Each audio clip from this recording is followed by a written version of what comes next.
We watched a Gundam. Oh no, Dark. What was the? Yeah, you have been warned. That's all we will say. You have been warned. 0080 War in the Pocket. Pocket, yes, War in the Pocket. Yes. Let me put up Spoiler Lubu. Okay, put up Spoiler Lubu. Let me know when he's up. He is up. Take a sip of my coffee. We did. We watched the whole thing.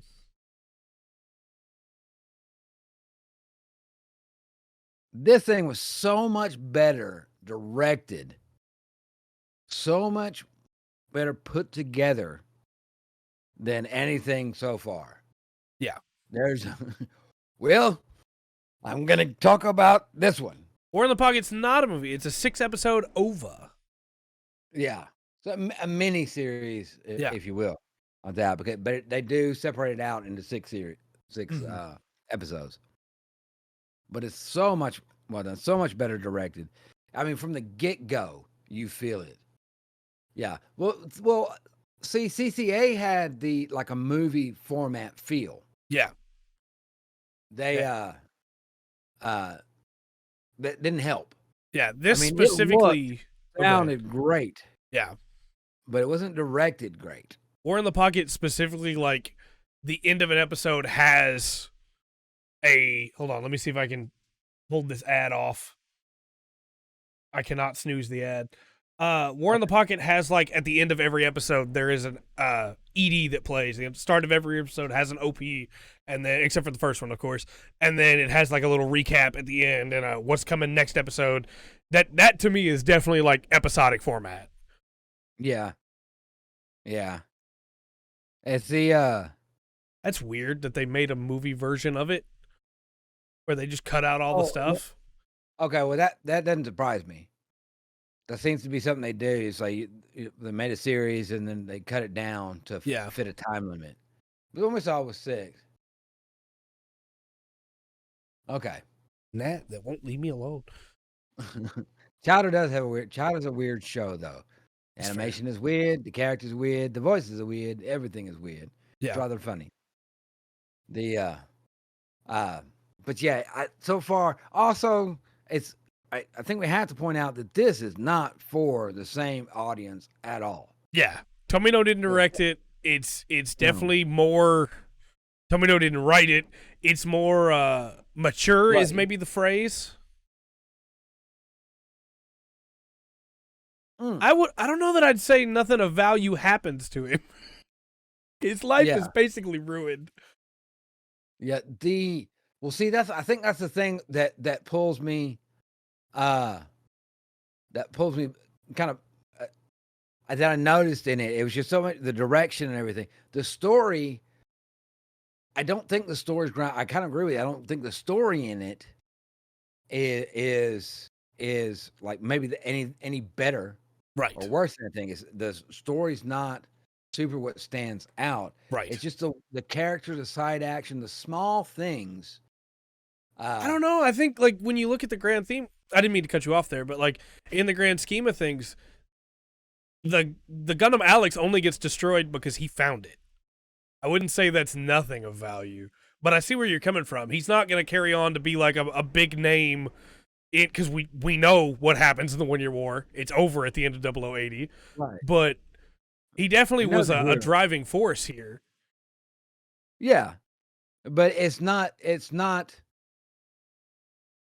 can stand as a sci-fi by itself. You know? Well, that's the thing, Dark. They knew it was on the colony, but they didn't know where it was until he brought his photos in. Yeah, right. Yeah. I get what you're saying. I don't necessarily agree. Yeah. I think that he was still very pivotal to the plot, even though he was just a kid. But I think it's a really different. It's meant for an older audience. Mm-hmm. But that is like I said. Just a few minutes in, you actually see blood dripping. Yeah. With that. Yeah, he found where the base was, but he didn't know where the suit was. They would have had to hunt it down in there, which means that they might have died before they even got the plane off the ground, you know? I don't know. It doesn't seem to affect much outside. like you said, the Universal Century War is Yeah. done. Yeah. This is a We've got that. pocket-sized bite. Yeah. Yeah. But for me, it is 100% the feel of this show. As much as I love original Gundam, as much as I love Zeta, as much as I don't love Double Zeta and Shark's Counterattack, Right. there's so much effort put into making sure you understand why the characters are doing things, whether you agree with them or not. Right. Why they're making the choices they're making. Steiner knows this is a suicide mission. Steiner knows things aren't going to go well here, but he wants to go out on his own terms. And they make sure you understand that. It's very different from the way that Tomino writes, like Bask Ohm, for instance, who is doing the exact same thing, but is so much more opaque with it. Whereas Steiner's like, yeah, I know exactly what he's doing and why he's doing it, you know? Yeah. Well, it's like I said, it's the direction and the art of putting it together for me. And that there's just small things, little things and scenes that one they could show because they were shooting for a bigger audience. You know, like blood all in the seat with the holes through it. Yeah. And they really got to push a little bit closer to what it would be like if these two massive things were fighting. Right. I think that's part of the point, Dark. I think that the point's supposed to be that Al doesn't actually have any agency over his world. That no matter all that he does to try and help Bernie fix up the Zaku, and all that he does to try and stop the nuke, and, you know, all the different tricks he pulls to be able to get the parts that's needed, ultimately it's all futile because the Federation already stopped the nuke to begin with. You know? None of it mattered in the grand scheme of things anyway. So even though this child was doing everything he had the ability to do, none of it mattered.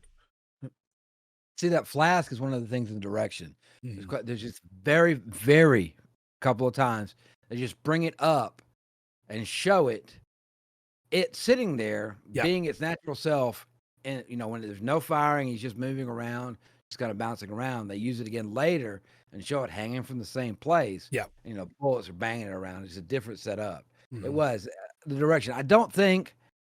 I think the story is very, I don't want to say bland, but the story's really kind of straightforward. Right. In a way.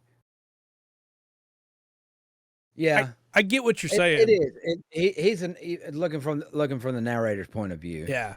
And trying to get it through. But and the point of it, I think Bailey would be a much more sympathetic character. Bernie?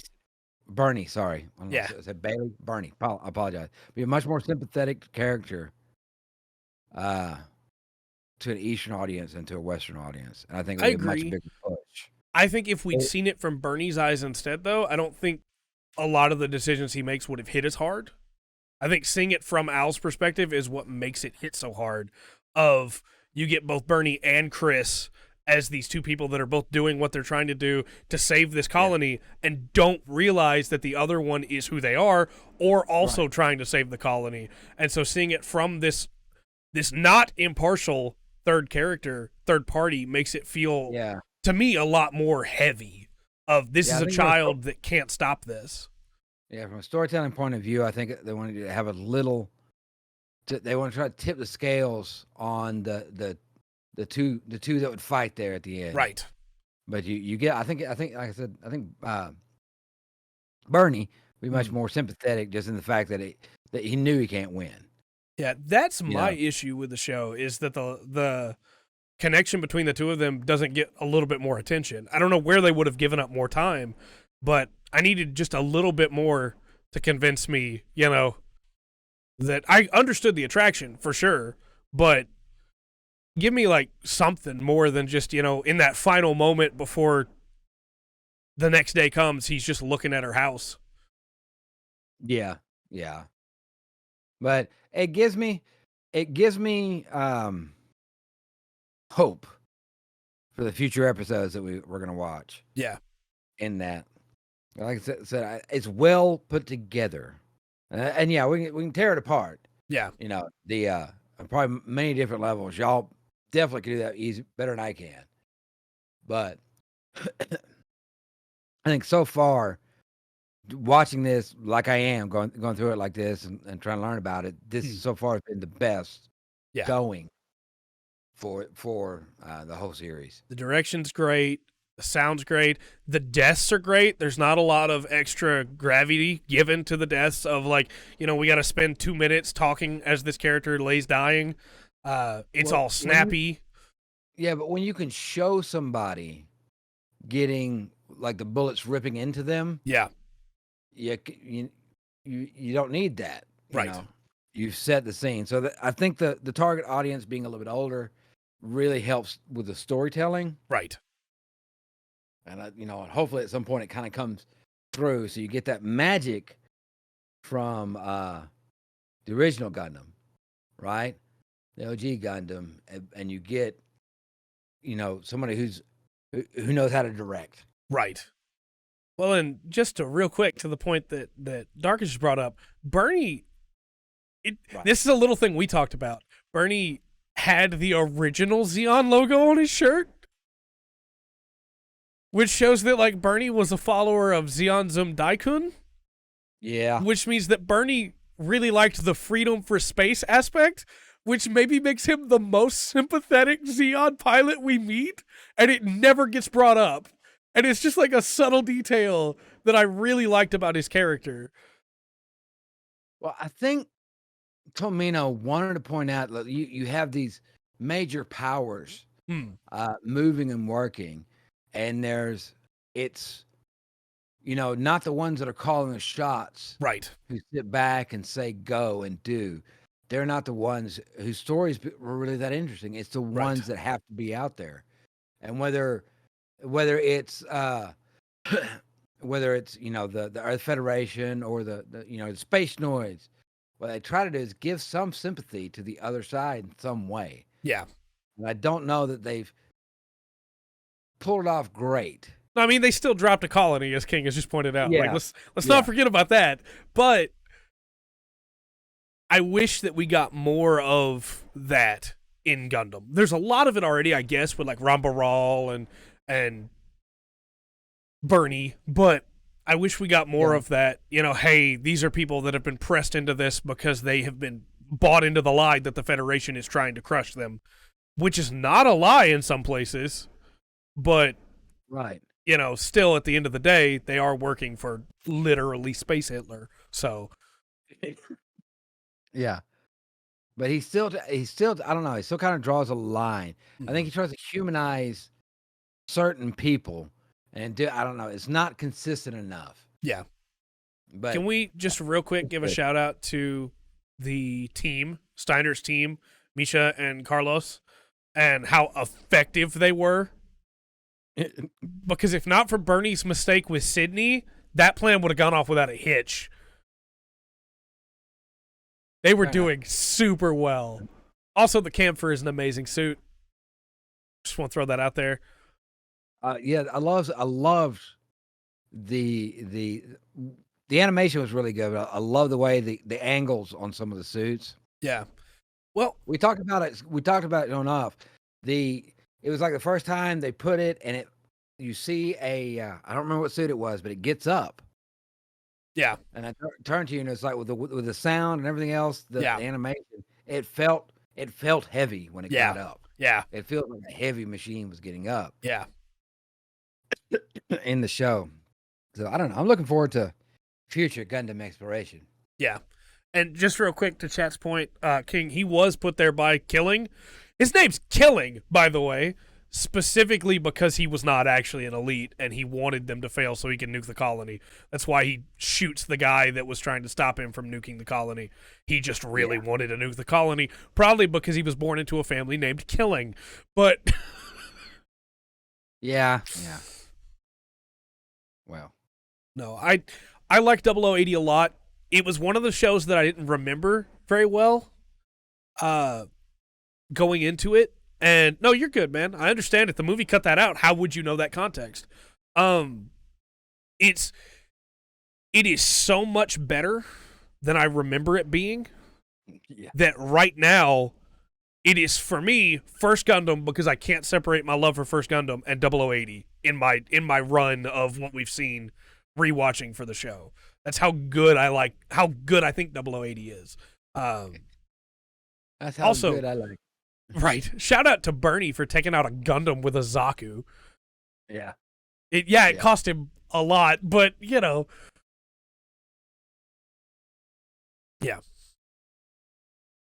Right on. Right on. Yeah. All right. Yeah, Okay. that's right. So you can save him in some of the Super Robot Wars games where he appears. You can save him from dying, and he's not actually that great of a pilot in those games, but you can save him for the fun of it. And then there's one where you just can't, and he dies no matter what you do, and it breaks my heart.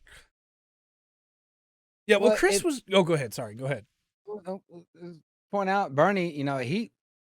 He knew so he set the battlefield up for his advantage as best he can. Mm-hmm. It was, he's in a much, he wasn't near the machine. He didn't have near the machine, but he did use the environment what he could around him to give him the best advantage possible. Chris was just a test pilot. Yeah. Imagine if Amuro had gotten that thing. Right? That's true. The Gundam movies do mix things up a lot. But next up for us is F-91. The F-91 movie, and I love parts of that movie. Okay. All right. So we'll find out. See how that goes. Yes. So, we're watching that.